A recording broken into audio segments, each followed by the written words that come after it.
Gracias for pressing play, and welcome to Smart Chickens, a working together smarter diversity meets innovation and growth podcast. In today's episode, we have a very special guest, the godfather of MarTech strategy and landscape, Scott Brinker, VP of Platform for Ecosystems at HubSpot, editor at chiefmartech.com, and program chair of MarTech.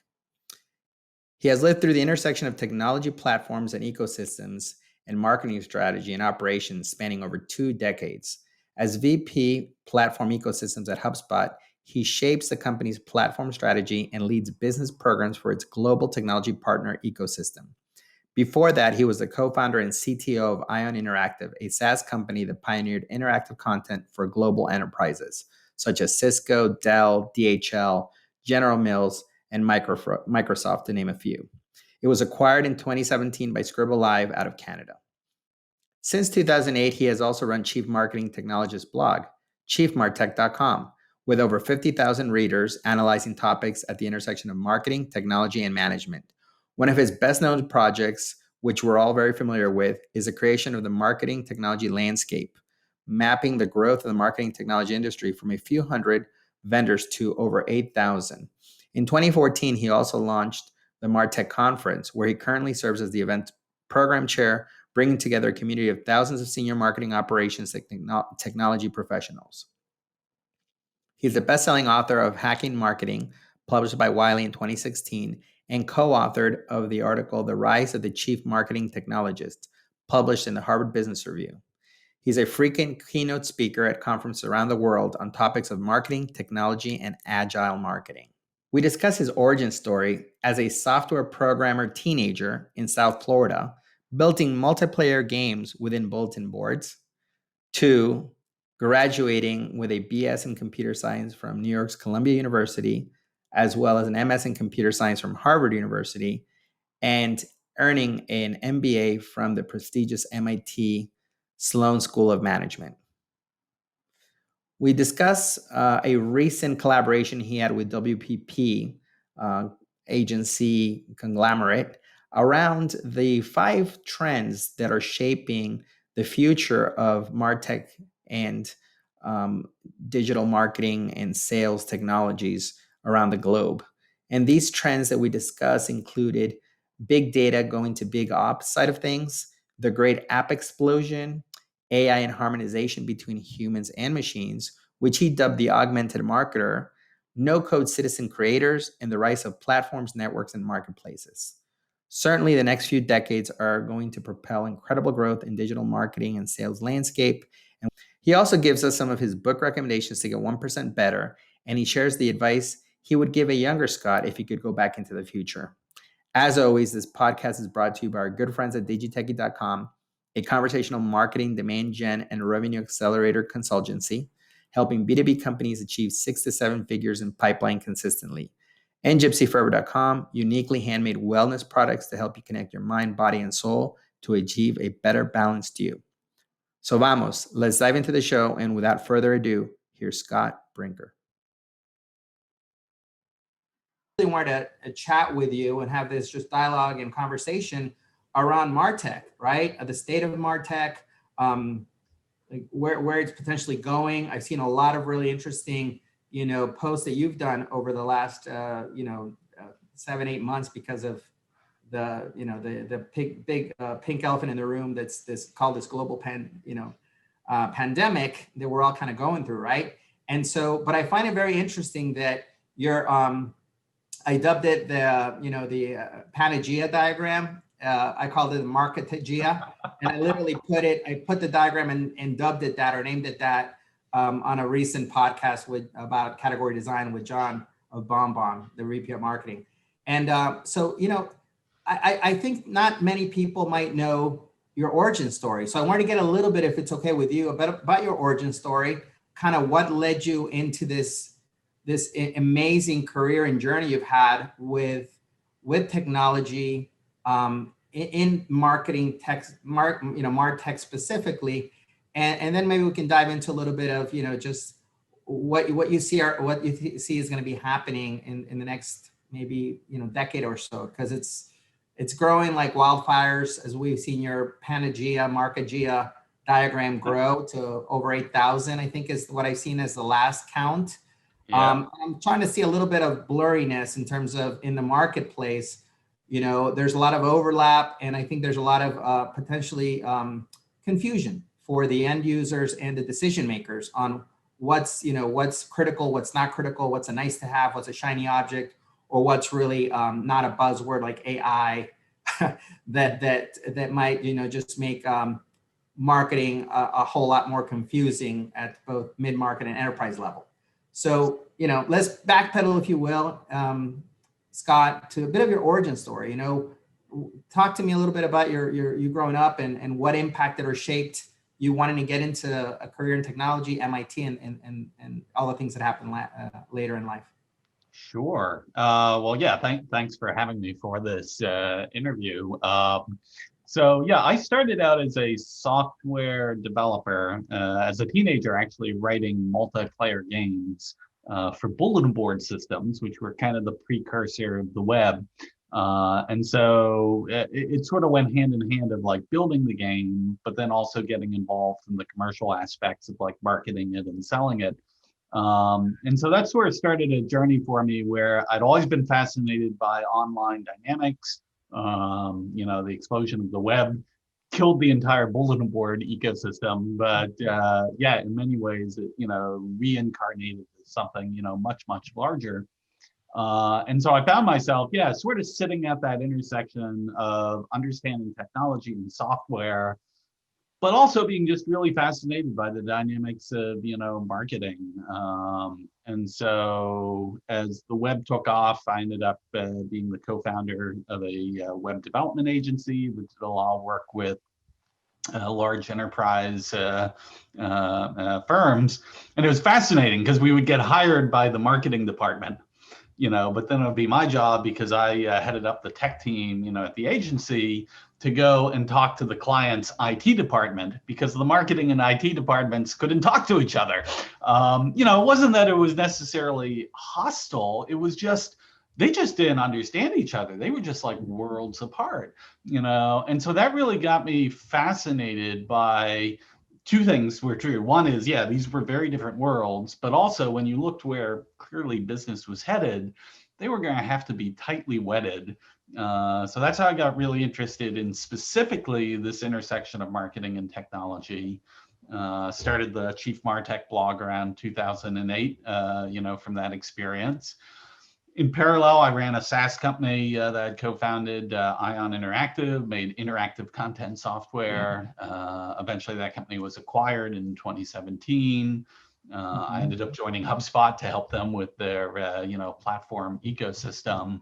And yeah, all the while that Ion was growing, and then as I moved into HubSpot, I continued to just really as a labor of love, just continue to engage with this community of people working at the intersection of marketing and technology, which, has now become this whole field of, marketing operations and marketing technology management. And so, yeah, I would not have been able to plan this trajectory, but it's been so much fun, like just, being fascinated by what is a really nerdy and esoteric topic, of marketing technology, and actually being able to make a career around that. I'm very grateful. Yeah, no, it's amazing. The story is amazing. MarTech, which you founded, is a conference, and it's a community that, quite honestly, like you said, has grown over the last 20 years because the exponential growth in and infusion and conversions, if you will, like you said, of tech, SaaS, and marketing and sales. It really is. It's incredible to witness it. Let alone in your case, actually, be one of the leading champions of it. So I appreciate what you've done for the community. I remember pre-HubSpot days when you didn't have marketing automation, and how difficult it was to do marketing attribution, and then spending tons of money on traditional marketing and trying to always justify the ROI to the C-levels. I think now we're probably, maybe, I wouldn't say at the other extreme, but now you've got so much data and so much analytics that it can get dizzy, even for the most seasoned marketers, because you've got, multiple, entry points, and you've got maybe 3 or 4 types of best in breed marketing tech applications. And so then at the end of the day, it still is always the end game to grow the company, grow the brand, and then attribute it back, right, to the marketing programs. So it's sort of almost like a catch-22, I think. And I saw that you recently put a post, I think the other day, I forget who famously had the quote of like software is eating the world. Oh yeah, Mark Andreessen. Yes, Andreessen. And then someone put in an AI is eating software, right? And then I think you mentioned on recently about how maybe the next level is going to be sort of markups, a very markups driven kind of marketplace, if you will, right? So I kind of wanted to, maybe delve into that with you a bit. I really enjoyed I haven't read all of it, but your recent collaboration that you talk about kind of harmonizing, the agency brand and customer experience, how that all sits sort of in almost like 5 layers. The graphic I'm talking about. And yeah. Who'd you do the collaboration with again, if you could? Oh, WPP? Yes. Yeah. Exactly. How did that come about? And obviously, you're a very heady person and known for that in the space.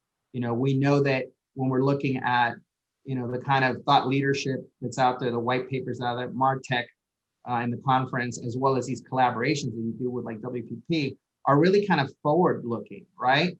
So help me understand a little bit what the thought was behind that, the collaboration, and what are some of those trends that you're seeing? Sure.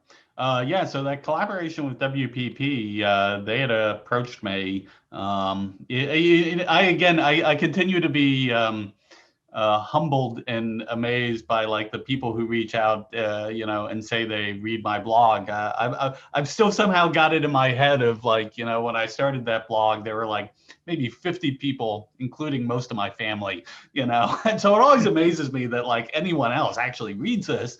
So when the folks at WPP reached out, and they asked like, okay, well, what do you think is going to happen here for the next 10 years, and what would it mean for us, as this huge agency entity. And so because of all my commitments, I'm generally not able to do, a lot of those sorts of projects, but I was just getting ready to start, the work for the MarTech conference keynote. And so I proposed to them, well, how about we work on this together? How about we, go through this exercise for the next couple months of just sort of exploring what are the trends that we see emerging in marketing technology management today, both at agencies and brands, and see if we can extrapolate from that, some of these patterns that we think are going to, grow tremendously over the next 10 years.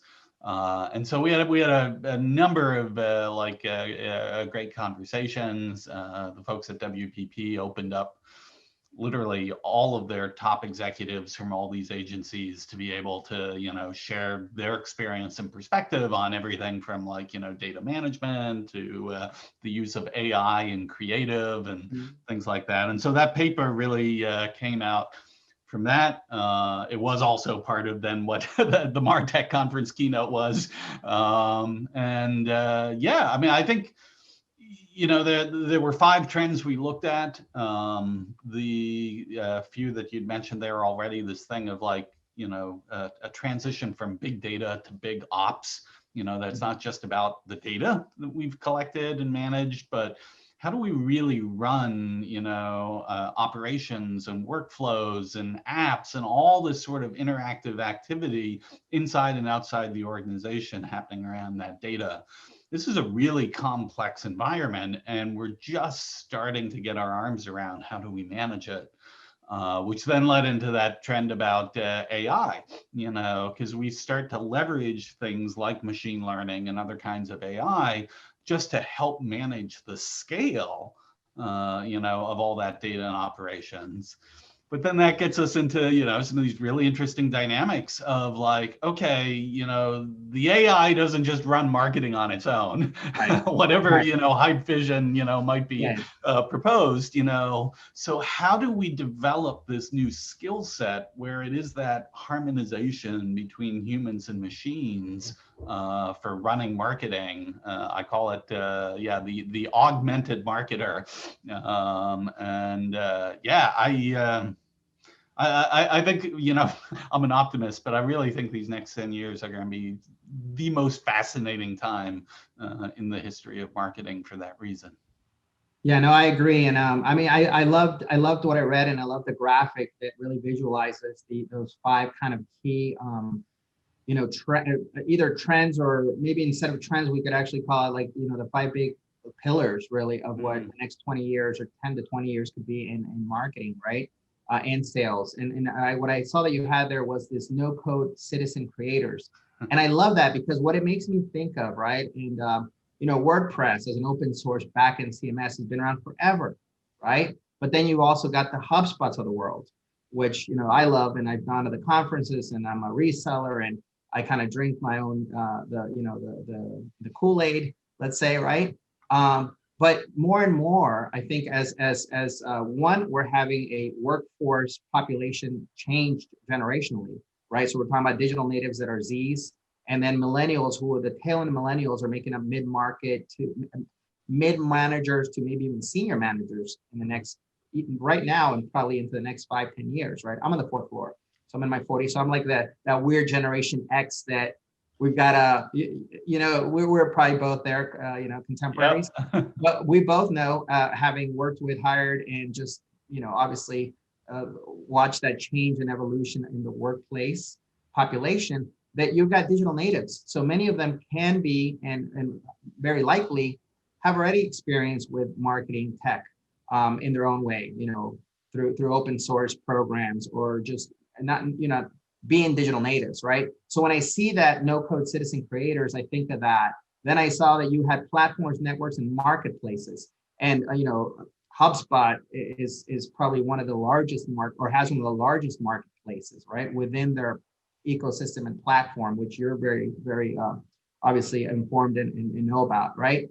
But I think of now networks and marketplaces as much more than that, right? So think about the gig economy that has just sprung maybe in the last 10, 15 years, the Ubers, the Airbnbs, but in the marketing, not B2C, but in the B2B for us, it's, the Fivers, the Upworks, the Mighty Networks, right, to build communities. And when I see all those converging and making it so much easier to really globalize, scale, and make it less of a barrier to use any of these networks and platforms, to be a solopreneur or to be a bootstrapped SaaS company, and try to compete by leveraging the more mature enterprise level types of HubSpots and Salesforce and what have you, but also being nimble enough to leverage marketplaces, right? I saw that as your kind of your second foundational pillar block in this diagram. Then you get into the great app explosion, and it's almost it's funny, but that exponential growth that we've all experienced in technology, and mobile being probably the one that's grown the most, right?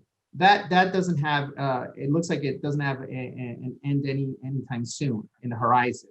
So, we're almost getting to the level if we can create the same, not only the experience, but the same amount of probably like, functionality on an app versus the desktop. We're almost getting there, every year or every 5 years, we're just getting that much more advanced. So I love that you're putting that in there, because that is a reality, right? And then I think you've got your fifth one as that harmonizing human plus machine, which I love how you dubbed it Augmented Marketer, because I could just I've seen myself become a practitioner over the years, where I've had to learn different technologies, different platforms, and be almost, I think that today's marketer, and I'd love to get your feedback on this, but I think to get to the next level in your marketing career, so going from a marketing biz ops director, VP, to maybe CMO, it's not just about knowing the marketing tech stack, but then also understanding how you're harmonizing the soft skills, the human skills, if you will, with all these platforms, which are now infused with AI as well. So how do you see that part of it, the harmonizing, the augmented marketer, since we're all becoming these kind of Swiss Army knives? We've got to know SEO, right? We've got to know our marketing tech. We've got to know ABM. We've got to know AI. Before you know it, I feel like we're like a smorgasbord of acronyms, right? And and this is where I think, and I'd love to get your lens on this because of your mindset and your experience. How can, at the same time that we're growing so quickly and scaling so quickly with MarTech, how can we still have an element that I think is still very much needed, and you probably got this from the agencies, which is creative. And I think creative comes from the human more experience than an AI-enabled experience, if you will, right? So the things that maybe an algorithm can't necessarily see, whatever that is, some like an intuition or the creative side of marketing. What's your take on that, or what do you think? Yeah, no, I think you're absolutely right. I mean, so one of the ways to think about this is like, what are the things that machines do really well, which is able to like parse and consume a just prodigious amount of data, that we as humans would never get our heads around, and to be able to identify patterns and extrapolations, and I mean, just do that at a scale that is astounding, but when you think about the things that humans do that's very different than machines, like, it's the empathy. It's a lot of this creativity. It's a particular kind of creativity that is, you can have generative AIs that if you feed them a certain corpus of, examples, it can basically kind of use that to extrapolate and then start generating, its own creatives. But it's very limited to like sort of the source set, and it's it's very narrow in the way it's actually thinking about it. Versus humans, like we bring everything into our creativity. We bring in, cultural background. We bring in, a synthesis of like, business objectives with, audience empathy with, it's just, there's so much there, collaboration with, others. I mean, all of these dynamics that, AI and machines is, just a very long way away from, really being able to manage. And so I think about it as like most marketers I know, we don't have enough hours in the day, right? We've got all this stuff we're doing. And for the most part, a pretty big chunk of it is kind of labor intensive stuff that really isn't, like, we kind of wish we could delegate it to a machine, and I think that's actually where this future of, AI and marketing is probably most exciting, is like the more of the drudgery that we can offload, to these AI-based assistants, and then it frees up more time for us to, spend time talking with customers or collaborating with peers or doing creative experiments or like learning and teaching, focusing on like our leadership skills and our teams, getting time to think. Can you imagine like just getting like 2-hour blocks in your day? Like, okay, good. Now that the AI is doing the drudgery, I'm going to take a couple hours here and I'm just going to think, and what comes out of that and the innovation. So I'm very bullish that, I think these AI capabilities will actually elevate the profession of marketing in a way that we've been longing for. Right. No, I concur with that. And it's funny you talk about that the most important type of thinking is thinking. So Christopher Lochhead, who I'm sure you know from Play Bigger and category design, his book Snitch Down, he had an interesting post about that the other day, which is that's where we're all, trying to get to, right? Having more time to actually do that critical thinking and the strategizing around whatever it is, creating a category, becoming legendary in a category. And so I definitely agree with what you're saying. So if we were to paddle back and you take me back, because I definitely feel your enthusiasm on this whole subject matter, but back to the origin story, what led you to go down this path? Like, did it start in high school? Did you have, in your background, maybe your parents, someone who was also with this sort of mindset? I'm curious. I ask all my guests, and I've had a few founders on as well. And it's interesting always to hear the dynamics of how their background, either their culture, their country, or having or not having a parent that was maybe entrepreneurial or not, kind of led them down a little bit of a path. So with you, Scott, what was that, if you don't mind sharing? Yeah. Well, actually, I guess it does kind of all fit together. So my parents were entrepreneurial. They ran an advertising agency, and it was a small agency and, small, media business.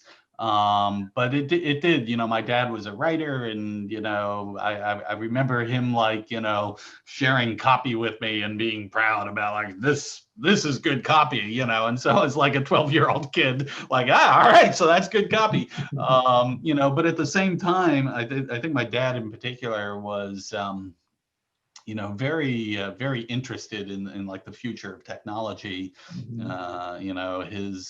His ambition was for me to go to MIT, which happened later in life. But I assure you, when I was a kid and when my dad was still alive, let's just say I was not an MIT level student. That dream was not coming true anytime soon.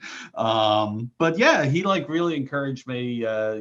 My parents bought me the first computer, and that's how I then got into bulletin board systems and then multiplayer games, and things kind of went from there. But it was kind of that synthesis of being pushed of technology and computer sciences, in the 80s, that was considered very clearly where the future was going to be. But also, having a bit of that, the tail end of the Mad Men era, in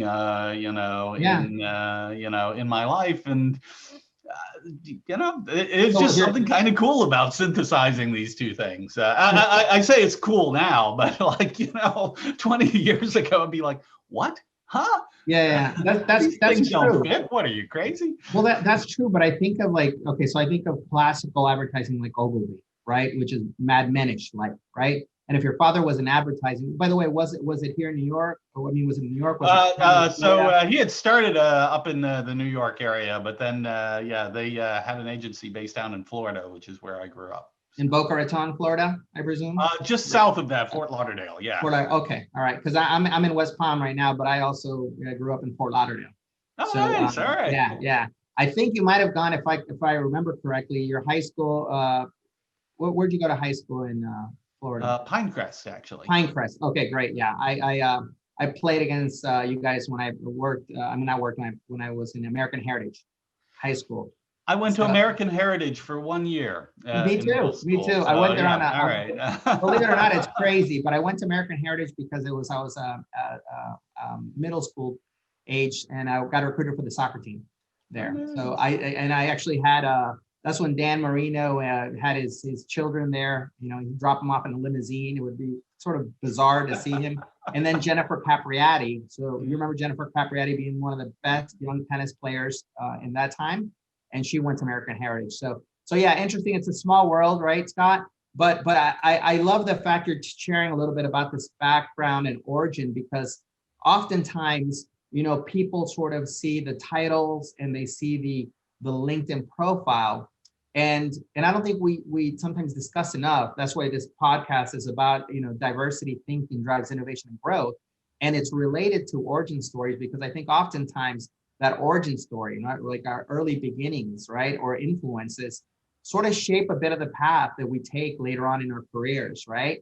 And then everyone can argue or not argue that there's sometimes luck involved and being in the right place at the right time and all that jazz, which, hey, listen. Heck of a lot of that, yes. Which I know for a fact that is true. But I also think you sort of, create a bit of your luck as well if you're putting yourself out there in the right situations and around the right people, right? So that's fantastic. So I'm glad you shared that with us. Because I think also in the mindset of, let's think about what's happening right now, where we've got an interesting, to say the least, and challenging, but also maybe opportunity-driven, global pandemic at 2020 that has forced every organization, from the HubSpots of the world to small, mid-sized companies that are trying to aspire to become a HubSpot, having to almost like on a switch, flip from maybe they thought digital marketing or digital anything was necessary because we're in 2020, to acceleration of telehealth and medicine, right? Telehealth's been around for a while, but it sure took an acceleration. Marketing, MarTech stack, SaaS companies have done pretty well overall this year. Either they've been acquired for some that were in mid-market, right? There's been a lot of M&A activity, and or they've just been able to sustain and maybe grow, like the IPO we heard from Zoom, valuations from companies like Gong.io and Udi out there and his whole team and it's driven also by marketing and tech and AI. So, I guess from your perspective, not having the crystal ball, because none of us do, but knowing that this, this sort of C19 new reality could be C20, C21, it could be something that lags on for a bit. What are you seeing how companies, both mid-market, maybe enterprise level, are trying to gear up for what they should think about for MarTech, for AI, and or sort of what you had in this, collaboration piece with WPP? What are your thoughts about that? I mean, I think you're absolutely right that, 2020, it's been a really rough year for, so many people, and it's not over yet. One of the things that perhaps was unexpected was just, how much that would help accelerate this digital transformation in almost every industry, and it's like, the digital transformation become such a buzzword, and I've talked with numerous large companies who have had their digital transformation plans, and there are always these like multi-year, we'll do this and this pilot thing here and then that, and then if it's like 3 years, it stretches into 8 years, and it just, change is hard. Yeah. And particularly once you've got an existing organization, with all of its structures and people and customers, it's really hard. And I think that is one of the things that this unexpected challenge of 2020 that basically forced companies to like rethink, like, okay, well, we now have to figure out how to work remotely because we don't have any choice. We have to do it. Our customers, we're not going to trade shows. We're not, flying around the country, taking people out to dinner, on sales expense accounts. Like we need to come up with a new way of engaging with customers. And that so shook people, to be honest, I find it so remarkable how well so many companies adapted under what were incredibly difficult circumstances. But now that we've done it, like the past 6 months, the amount of, digital adaptation, in business is just remarkable. Now that we've done it though, it's sort of like, oh, all right. Yeah, I guess we can do more of this, and it's very clear even when we, get past the pandemic craziness, and we start to, have some of the old world come back. I personally am looking forward to just getting on an airplane and flying somewhere. Yeah. But are you in Boston at this moment, or? Yeah, right outside of Boston. Okay, outside of Boston, right. Yeah, no, I agree with that 100%. And I think the pendulum has swung, but like maybe 60%. There's some stats out there that obviously from companies like Twitter and saying work remote forever to their employees 3 months into the pandemic, to companies that are doing a bit of a hybrid mode, right? You run the gamut, and there are some, probably a pendulum will swing back when things are a little bit back to a more normal or more normalized.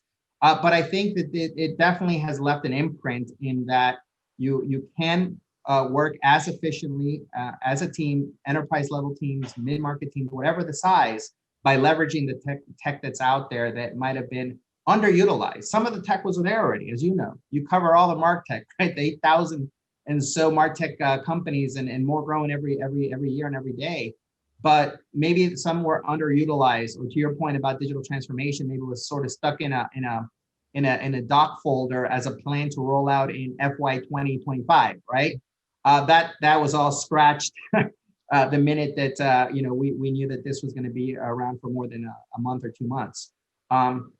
Having said that, what are your thoughts about, because it seems to me that this paper you wrote for MarTech, the keynote, but also it just turned out to be sort of almost like backcasting. So Floodgate Capital out in Silicon Valley, and Michael James, Dr. James, Michael James, he came out with a book that he calls backcasting, or it's a bit of a theory, which is standing in the current time, but thinking of it as if you're 5 years out. So it's interesting the way he put it. Not many companies can do this, right? Like an example of a company that might have done this a bit without even knowing it would have been something like an Apple with Steve Jobs back when, before he got into this whole thinking of the iPhone and the revolution that an iPhone could have within the cell mobile sort of, growing market that was happening, right? Because remember, we were both at this age where we remember when Nokia and Motorola were king, right? Yeah. And all of a sudden an iPhone came and kind of disrupted that, right? So when I look at this diagram and I think about what you wrote, it seems like, did you have to sort of be in that, and with your colleagues at WPP, of backcasting, so kind of being in the moment of where we are right now, but looking 5 years out to see, hey, this could potentially be the end game of what the industry sort of will start shaping or looking like. Is that sort of correct? Yeah. I hadn't actually heard the term backcasting before, but that's very much the approach. I'm usually not a fan of predicting things that aren't based in the present, just because it's hard, and my various attempts to try that over the years, it's like I'm not any good at that anyway. But where I do feel like there's more clarity is to say, okay, there's certain trends that are emerging today. Like we actually see them, we see businesses applying them, we see the success they're having, but they aren't yet widely adopted. It's very much the pioneers and the early adopters, who are moving that forward. And I think when you've got those sorts of trends, like the no code, movement is one, you can actually now look at a whole bunch of tools that have implemented this. You can look at the sorts of people who are using it, the way it's changing their patterns of, how they work inside their jobs. But still, it's very young, and now you start to say, okay, well, I've got enough here that, even doing a relatively linear extrapolation, of, okay, how will this continue to grow, continue to be adopted, how will these, effects compound themselves? That was the basis, for the paper. And it's why we tried to look at, again, almost like these patterns, more than like picking a particular vendor or technology and saying, oh yeah, influencer marketing is going to be hot. I'm sure it will be, but it's thinking about technology, right? That's why I like that you're going to be harmonizing the human element, so we were quick enough to humanly get back on track somewhat. But no, I really love this, and I'm going to be sharing this in the notes with your permission. The diagram and the. Oh yeah, feel free. You have it as a non-gated 51 page, I think it said, sort of a study, if you will, right? Yeah. Which I think is fantastic. Knowledge is power, and and with things changing so quickly, it's always nice to kind of get a nice bird eye overview of some thought leaders and what they're thinking. Speaking of thought leaders and knowledge, I firmly believe that leaders are readers. You're heading now 3 years VP of HubSpot Ecosystems platform, which I can imagine is no easy feat. And HubSpot is tremendous, a tremendous organization, both in size and depth of what they have as their programs, their software, content. You guys had an awesome virtual conference, by the way. Kudos to pulling off this virtual conference. That it's difficult to imagine not a 30,000, 25,000, Boston Convention Center inbound. But nonetheless, I think the team, your team, the leadership, and all the folks in the marketing and the events team did a great job, right? Pulling it off, right? So I gotta commend you and your team for that. But give us a little like insight, like a peek view, if you will, of what is it like to manage at that level a team in a very important part of the company, right? The ecosystem. What can you tell us a little bit about that? Yeah, well, I think, yeah, I mean, it is it's a great place. Brian and Dharmesh, the founders of the company, have just invested so much in the culture. And so it's great to be able to work with people who, are passionate about what they do, but they're also just nice people. And that's very conducive. I would say one of the things that makes HubSpot interesting is it's a very distributed company. They believe very strongly in giving small teams, a lot of authority and the ability to just run, which is one of the reasons they've been so successful at being able to do so much in parallel, because there's just not a tremendous amount of bureaucracy, that holds it back. I would say, the challenge with that, of course, is particularly in, the kinds of roles, that I do that are very cross-functional, is there is no like top-down dictate of, how this is going to work. It is very much something that, you have to organically, build the relationships with the different teams and, be able to relate, the opportunity that you see to the opportunities that they're focused on. And I love it. I mean, it's great. It's very genuine. And I've learned so much through the process. But yeah, I would say that, it's also what makes it challenging in, doing these transformations, from a product company to a platform company is, you do have to get the organic buy-in, which is a good thing because that pressure tests everything. You're like, if everyone can get around that, then we know we've got, a strategy that's clear and vetted.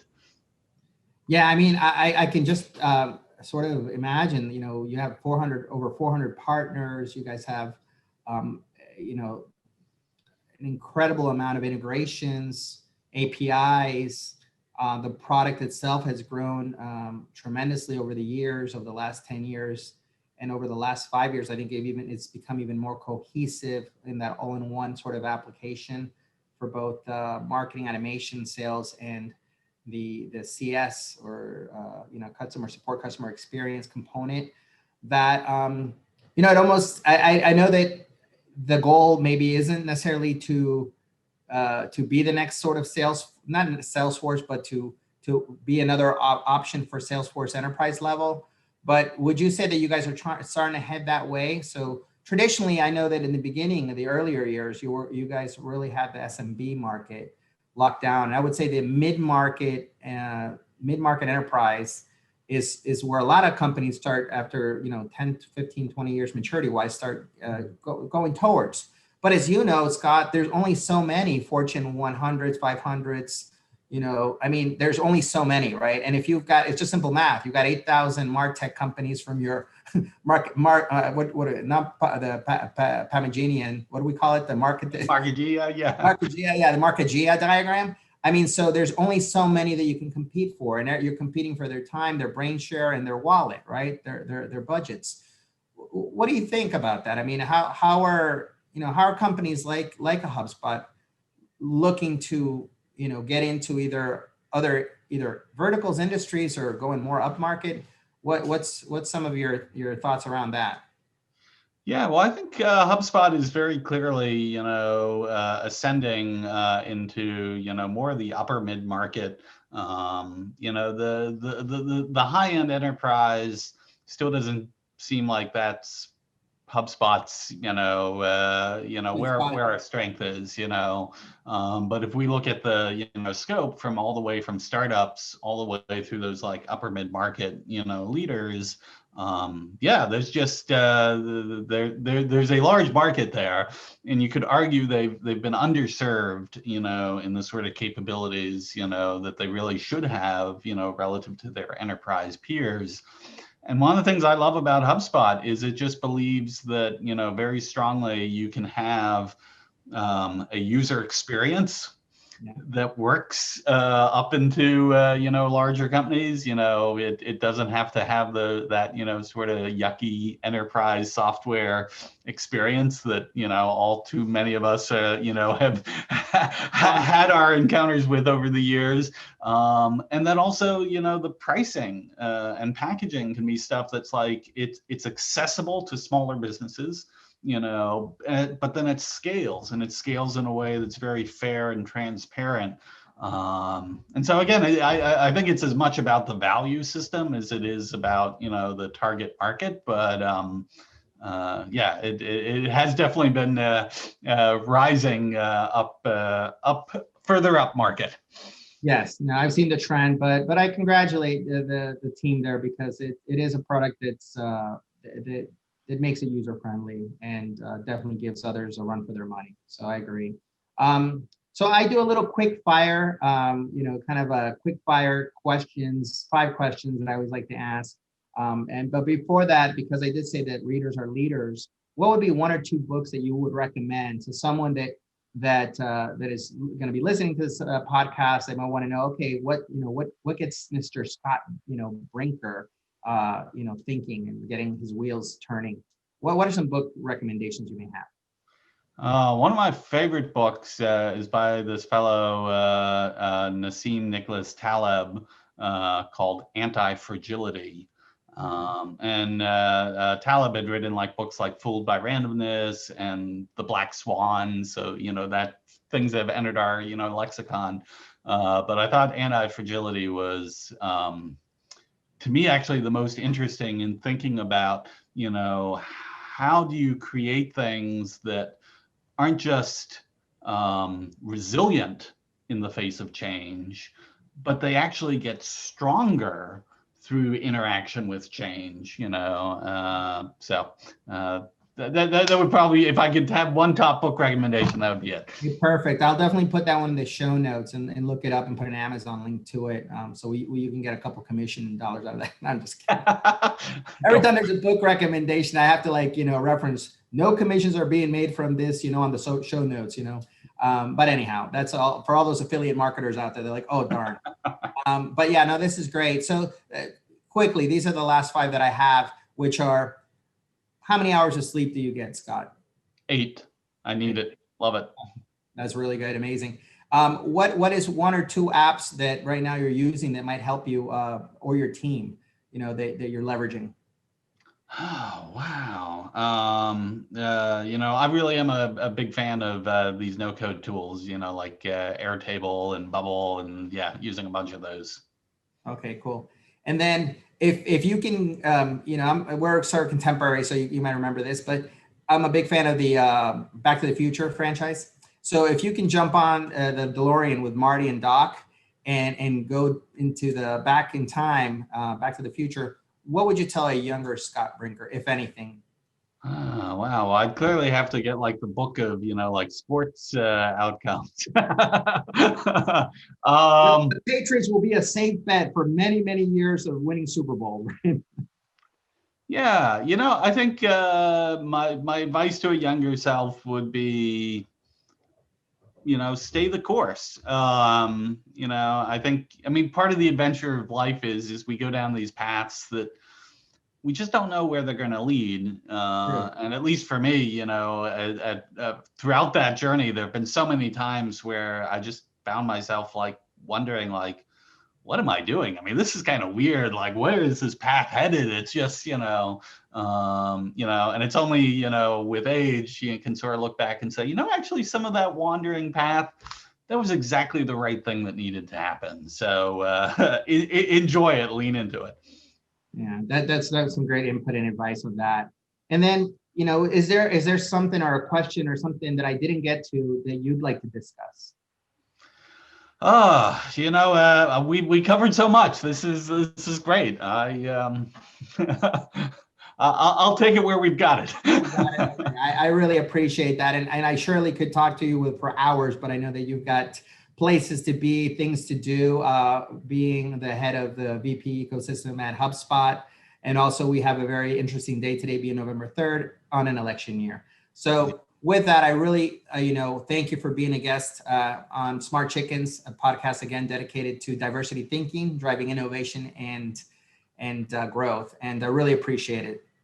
Thanks, Scott. Thank you so much for having me. All right. Have a great day.